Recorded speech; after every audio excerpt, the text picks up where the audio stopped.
Lucent का math तुम लोग सिंपल इंटरेस्ट पढ़ रहे हो, यह कंपटीशंस के लिए भी है और बच्चा जितना भी एग्ज़ाम देता है नेतरहाट से लेकर के दून स्कूल तक, सैनिक स्कूल, जवाहर नवोदय विद्यालय, तमाम कंपटीशन के लिए, बच्चे के कंपटीशन से लेकर के बड़ों के कंपटीशन के लिए है। तो साधारण ब्याज में पार्ट 6 है। तो क्वेश्चन नंबर 7, कितने प्रतिशत सरल ब्याज की दर से, सरल शब्द जोड़ दिया है तो सरल मतलब साधारण ब्याज की दर से 640 रुपये 1 मार्च 1972 ईस्वी से 31 दिसंबर 1972 ईस्वी तक 720 रुपया हो जाएगा। कितने प्रतिशत सरल ब्याज की दर से, तो इसमें क्या मांगा जा रहा है? दर, ब्याज की दर ये मांगा जा रहा है 640 रुपया, मूलधन हो गया 640,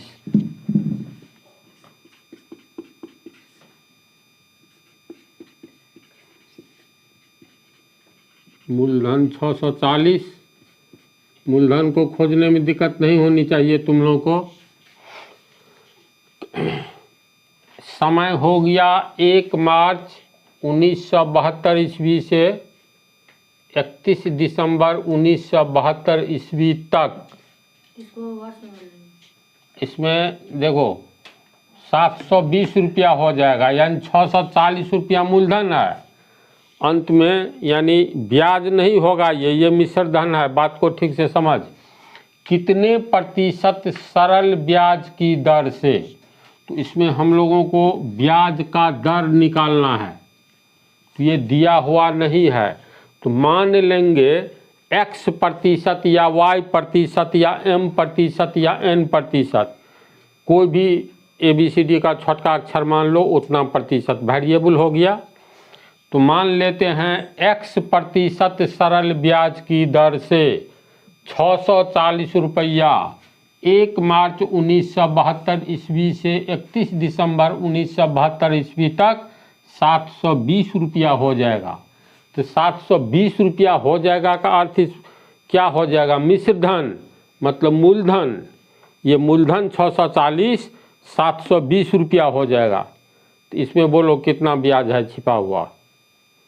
मतलब तू 640 रुपया तुम लोग दिए हो, आई इतना समय से इतना समय तक तुम्हारा पैसा हो गया टोटल 720 रुपया। तो इसमें कुछ छिपा हुआ है, इसमें ये मिश्र धन हो गया, यानी मूलधन में जो ब्याज मिलता है अंत में, तो मूलधन और ब्याज को जोड़ दोगे तो ये मिला हुआ धन हो गया। मतलब ब्याज भी एक प्रकार का धन है, मूलधन तो मूलधन है ही, तो दोनों धन मिलकर के मिश्रित धन, मिला हुआ धन यानी मिश्र धन कहलाता है। तो इसमें मिश्र धन 720 रुपया दिया हुआ है। क्लियर हुआ मिश्र धन? तो मिश्र धन ये हो गया 720 रुपया। इसके बाद ये मिश्र धन बराबर क्या होता है, वह कौन सा धन है? तो मूलधन और ब्याज को जोड़ने पर मिश्र धन प्राप्त होता है। तो इसका अर्थ है मिश्र धन बराबर 720 रुपया। इसीलिए मिश्र धन को हम लोग लिख सकते हैं ना, ये तो मूलधन और जोड़ ब्याज है, तो मूलधन जोड़ ब्याज बराबर 720 रुपया। अब देखो मूलधन 640 रुपया दिया हुआ है, तो मूलधन 640 रुपया जोड़ ब्याज बराबर 720 रुपया। जब ये बराबर का प्रयोग हो गया तब ये इक्वेशन हो गया, समीकरण हो गया। तो इसमें इसीलिए ब्याज बराबर 720 रुपया, जिसके पीछे कोई चिन्ह है उसके पीछे प्लस, तो प्लस 640 को बराबर के आगे ले जाएंगे तो चिन्ह बदल जाएगा, माइनस 640। तो ये बराबर के आगे गया तो माइनस 640 रुपया। कितना रुपया हुआ? 60। अब 20 80 रुपया घटा करके, यानी ब्याज की राशि निकल गई इसलिए ब्याज बराबर 80 रुपया। इसके बाद क्या दिया हुआ है, समय। तो निकालना है हम लोगों को कितने प्रतिशत सरल ब्याज की दर से। तो ये ब्याज का दर निकालना है, लेकिन क्या क्या दिया हुआ है, मूलधन, मिश्र धन, इसके सहारे हम लोग ब्याज निकाल लिया है ना। अब समय, तो समय तो वर्ष में चाहिए। समय हो गया तुमको 1 मार्च 1972 ईस्वी से 1 मार्च 1972 ईस्वी से कब तक है, 31 दिसंबर 31 दिसंबर 1972 ईस्वी।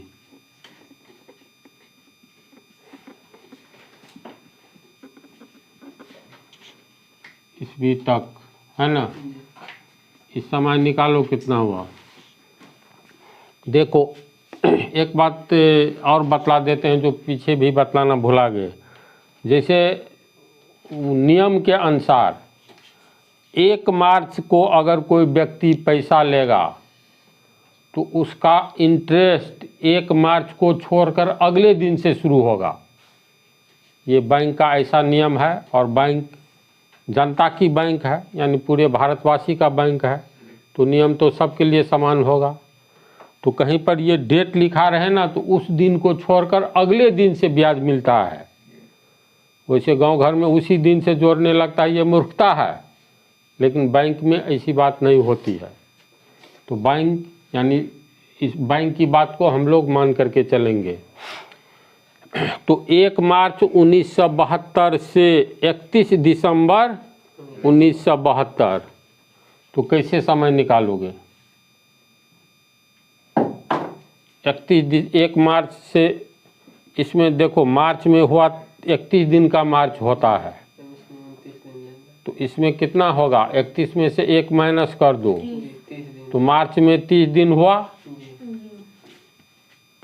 तो एम से मार्च 30 दिन, अप्रैल में 30 दिन,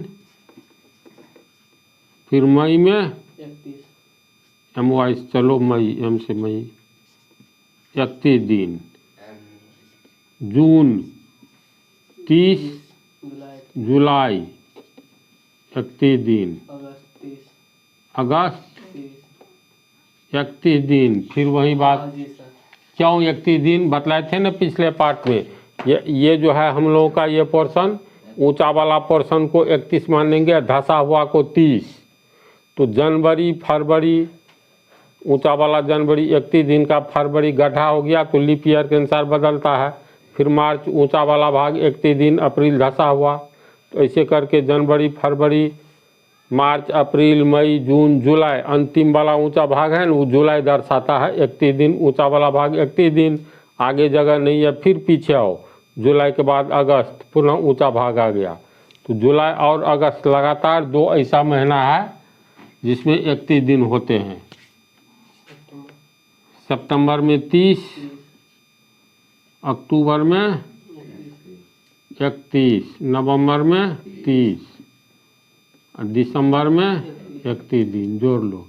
31, 1 1 2 3 4 9, 92 दिन, 1 1 2 1 2 3 4, 3 चौका 12, 122 दिन, 1 3 4 9। अब इस सबको जोड़ दो, 91 दिन जोड़ 122 दिन जोड़ 92 दिन, 2 2 4 1 5, 9 2 11 9 20, बचा 2 1 3, 305 दिन हुआ, होगा ना। अब तो 305 दिन को वर्ष में बदलना है। तो वर्ष 2 तरह का होता है, तुम लोग को बतलाए हैं। 365 दिन का वर्ष लीप वर्ष कहलाएगा, लीप ईयर कहलाएगा, और 365 दिन का साधारण वर्ष और 366 दिन का लीप वर्ष। तो 366 दिन का लीप वर्ष होगा तो लीप वर्ष के लिए फ़िलहाल इतना ही जान लो। कैसे समझोगे कौन सी ईस्वी या कौन सा वर्ष लीप वर्ष है, तो उसमें 4 से भाग दे दो। अगर शेष शून्य आ गया तो वह लीप वर्ष होगा। तो यहाँ पर ईस्वी दिया हुआ है 1 मार्च 1972 ईस्वी से। तो 1972 ईस्वी यानी 1972 में 4 से भाग देने पर पूर्ण रूप से कट जाएगा। 4 चौका 16, ये हुआ 3 7, 4 9 36, 1 2 4 तिया 12। तो फिर यहाँ 4 तिया 12, तो शेष में शून्य बचा न जी। तो इसका अर्थ हुआ 1972 ईस्वी लीप वर्ष है। तो जैसे तू अब आगे निकालोगे 365 दिन साधारण वर्ष और 366 दिन लीप वर्ष। तो 366 दिन ये जो तुमको रेट ऑफ इंटरेस्ट निकलेगा वो 366 दिन का मान लो रेट ऑफ इंटरेस्ट ब्याज का दर निकलेगा 10% सालाना। ये निकला तुमको लीप वर्ष के लिए। तो इसमें हम लोग कैसे सोचेंगे, 100 रुपया का 10 रुपया इंटरेस्ट होता है कितने दिन के लिए, 1 वर्ष के लिए होता है, लेकिन वह लीप वर्ष है तो 366 दिन के लिए होता है। यानी 100 रुपया का इंटरेस्ट ब्याज 10 रुपया होगा 366 दिन के लिए। तो इसमें 366 से भाग लगेगा, न कि 365 से। तो 305 दिन बराबर 305 बटा 366 वर्ष। इसको अब काटोगे 61 तो 61 से ऊपर नीचे काटोगे तो 61 को 5 से गुना करेंगे तो 305, 61 को 6 से गुना करेंगे तो 366, 5 बटा 6 वर्ष हुआ।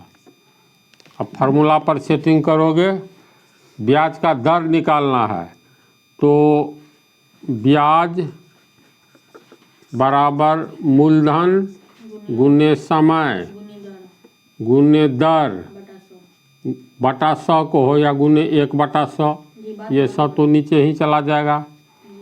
तो ये हो गया तुमको मूलधन कितना हुआ 640 रुपया।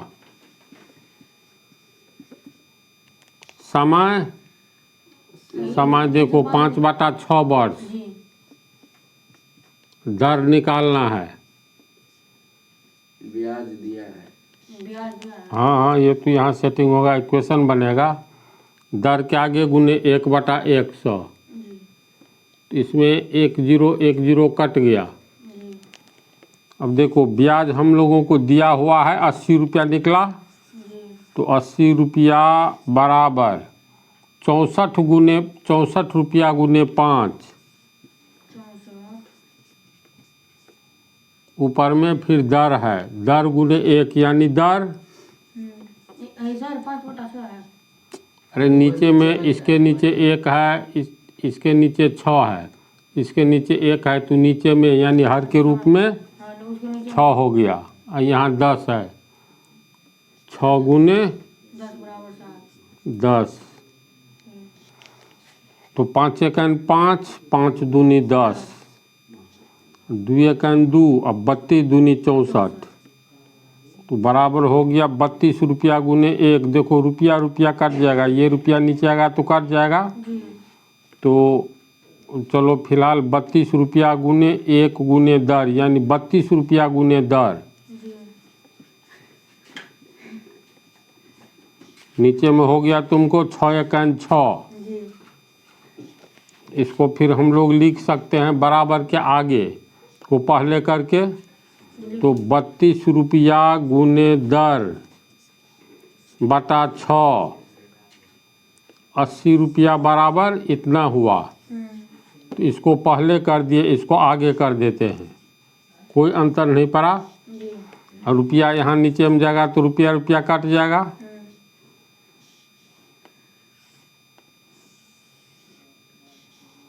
तो ये तिरछा गुना में 80 गुने 6 होगा, तो 32 बराबर 32 गुने दर बराबर 80 गुने 6। इसीलिए दर बराबर गुना में 32 है तो बराबर के आगे नीचे आएगा, तो 80 गुने 6 बटा 32। इसको काटोगे तो 80 बटा 32, 16 से काटोगे तो कितना होगा 5 और नीचे में 2, यानी 5 बटा 2 गुने 6, 2 एक 2, 2 तिया 6, 5 तिया 15।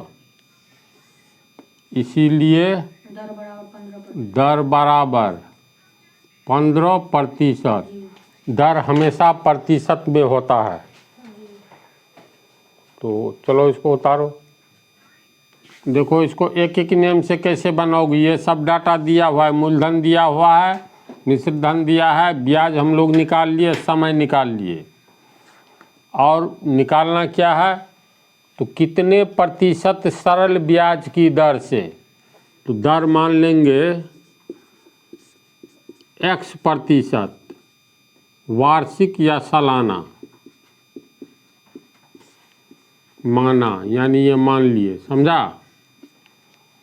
तो एक एक नियम से कैसे लिखेंगे, सालाना यानी एक वर्ष में 100 रुपया का x रुपया ब्याज होता है।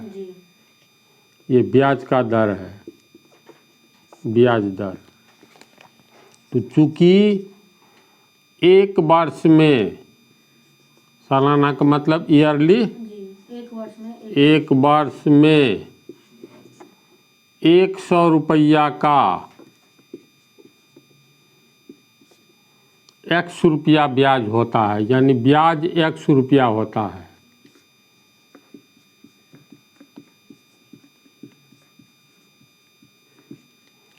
इसीलिए 5/6 वर्ष में 100 रुपया का ब्याज, एक वर्ष में मान लो 100 रुपया, तो 2 वर्ष में 100 गुने 2, 3 वर्ष में 100 गुने 3, 5/6 वर्ष में 100 गुने 5/6। तो 100 गुने 5/6 रुपया ये हो गया। गुना तो बतलाए है बेसब फलजबरा में, x को 5 से गुना करेंगे तो 5x बटा 6 रुपया।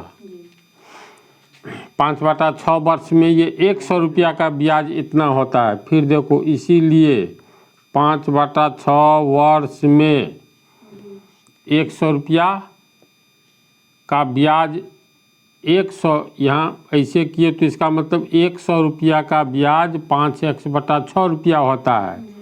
इसीलिए 5/6 वर्ष में 1 रुपया का ब्याज और कम होगा तो दायां बटा बायां होगा, तो 5x बटा 6 गुने 1 बटा 100 रुपया। ये पिछले पार्ट में बतलाए थे।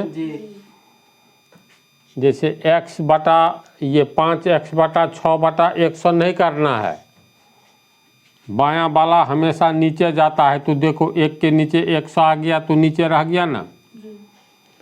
इसीलिए 5/6 वर्ष में 1 रुपया का ब्याज इतना रुपया, तो मान लो 10 रुपया का ब्याज तो इतना गुने 10, 15 रुपया के ब्याज तो इतना गुने 15, कितने रुपया का ब्याज, तो 640 रुपया मूलधन है, तो 640 रुपये का ब्याज।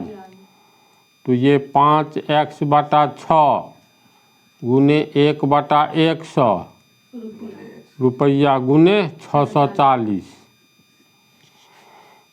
अब ये कटेगा, 100 में अंतिम 0, इसमें अंतिम 0 काट दो, तो ये हुआ 5x बटा 6 गुने 1 बटा 10 रुपया गुने 64। अब इसमें काटेंगे तो 5 1 5, 5 दूनी 10 होगा, 6 को काटेंगे 3, 64 को काटेंगे 3 दूनी 6, तो 32 दूनी 64, 2 1 2 और 16 दूनी 32।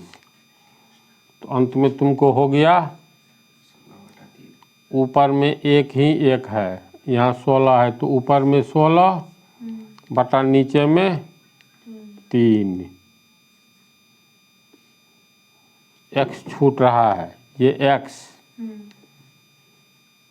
यानी x गुने 1 रुपया गुने 16, तो x को 16 से गुना करेंगे 16x और नीचे में हो गया 3 गुने 1 तो 3, 16x बटा 3 रुपया। इसका अर्थ हुआ अतः 5/6 के नीचे कौमा है तो 5/6 वर्ष में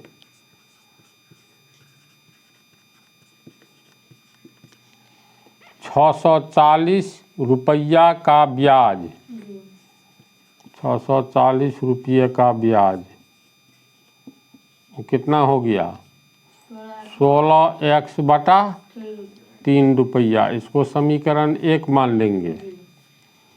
लेकिन प्रश्न से कितना है ब्याज हम लोग निकाले हैं, लेकिन 5/6 वर्ष में 640 रुपये का ब्याज, देखो तो 80 रुपया दिया हुआ है न, मतलब निकाले हैं तो 80 रुपया ही हुआ, तो ये हो गया 80 रुपया। ये हो गया समीकरण 2। समीकरण 1 और 2 से 5/6 वर्ष में 640 रुपया का ब्याज हम लोगों को निकला 16x बटा 3, और प्रश्न में कहता है ने 80 रुपया है, इसका मतलब 16x बटा 3 रुपया ही 80 रुपया है, समीकरण 1 और 2 के अनुसार से, है ना। अब समीकरण 1 और 2 से दोनों समीकरण बराबर हो जाएगा ना। ये सब बेस ऑफ अलजेब्रा में तुम लोग को हम बहुत डिटेल में बतला भी दिए हैं, भूलना नहीं चाहिए। तो 1 और 2 से 16x बटा 3 रुपया बराबर 80 रुपया। तो रुपया नीचे जाएगा तो रुपया रुपया कट ही जाएगा, पहले ही काट दे, शब्द है ये। तिरछा गुना होगा और 16x बराबर 80 गुने 3 और x बराबर गुना है, कहीं जोड़ घटाव नहीं है बराबर के पहले, तो गुना वाला अंक या संख्या बराबर के आगे नीचे जाता है। तो 80 गुने 3 बटा 16 का 16, 16 पंचे 80, इसीलिए x बराबर 5 या 15। तो x किसको माने हैं, ब्याज दर को सालाना, इसीलिए ब्याज का दर बराबर x प्रतिशत माने थे। अब x का माने थे ना x प्रतिशत, x का मान 15 निकला तो 15% आंसर, समझ गया ना। तो दोनों विधि से याद रखना है, ये नम्मा हिसाब को अगले ही पार्ट में रहने दो।